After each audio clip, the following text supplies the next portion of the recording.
मैं क्या करूं? पिताजी तो कल से गायब है, अभी तक नहीं आए। लगता है वो गांव में गए हैं, किसी से मदद मांगने। मुझे गांव में जाकर एक बार पूछना चाहिए। इतना सोचकर वो गांव की ओर निकल पड़ती है। गांव में पहुंचकर वो गांव वालों के सामने हाथ जोड़कर खड़ी हो जाती है। क्या हो गया रे चंदा, तो फिर से गांव में आ गई? अब किसे मारने का इरादा है? पहले तो तुम्हारे पिता ने रामलाल की पत्नी को मारा, अब तू किसे मारने आई है?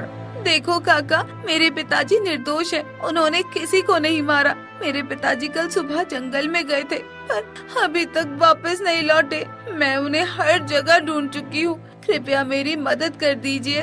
अरे तेरा पिता जड़ी बूटियाँ बेचता है तो गया होगा किसी ऊंची पहाड़ी या गहरी घाटी की तरफ। जड़ी बूटी खोजने में समय लगता है, 1-2 दिन इंतजार कर, वो आ जाएगा। फालतू में परेशान मत हो, जा अपने घर जा। गांव वालों की बेरुखी देखकर चंदा का दिल टूट जाता है। वो मायूस होकर गांव से बाहर निकल आती है। लगता है गांव वाले मेरी कोई मदद नहीं करेंगे। मुझे खुद ही अपने पिताजी को ढूंढना होगा, चाहे कुछ भी हो जाए। मैं हार नहीं मानूंगी। वहीं दूर खड़ा कालिया ये सब देख रहा होता है और मन ही मन कुटिलता से हंसने लगता है। चंदा, तू चाहे कहीं भी चली जा, कुछ भी कर ले, पर तू अपने पिता को कभी ढूंढ नहीं पाएगी, क्योंकि मैंने उसे ऐसी जगह भेज दिया है जहाँ से कोई वापस नहीं आता।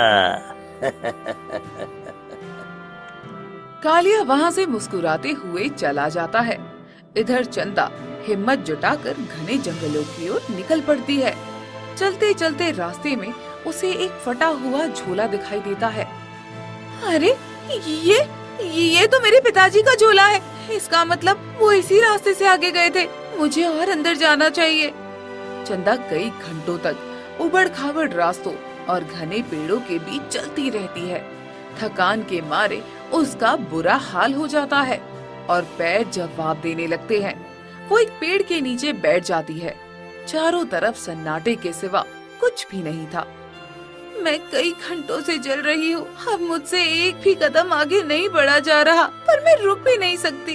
पिताजी न जाने किस हाल में होंगे, मुझे किसी भी हाल में उन्हें ढूंढना ही होगा। चंदा अपनी थकान भूलकर फिर से उठती है और आगे बढ़ती है। कुछ दूर और जाने के बाद अंततः उसी रहस्यमयी काले झरने के पास पहुंच जाती है। झरने का स्याह काला पानी देखकर वो ठिठक जाती है। अरे ये तो काला झरना है। मुझे प्यास तो बहुत लगी है, पर मैं ये काला पानी कैसे पीऊं? अगर इसमें कोई खतरा हुआ तो? नहीं, मुझे संभल कर रहना होगा। चंदा अभी सोच ही रही होती है कि अचानक पूरे वातावरण में एक दिव्य और तेज रोशनी फैल जाती है। उस काली झील के पानी के ऊपर अचानक बेशकीमती सोने की मोहरें, हीरे और चांदी के गहने तैरने लगते हैं। झील का नजारा किसी खजाने जैसा दिखने लगता है।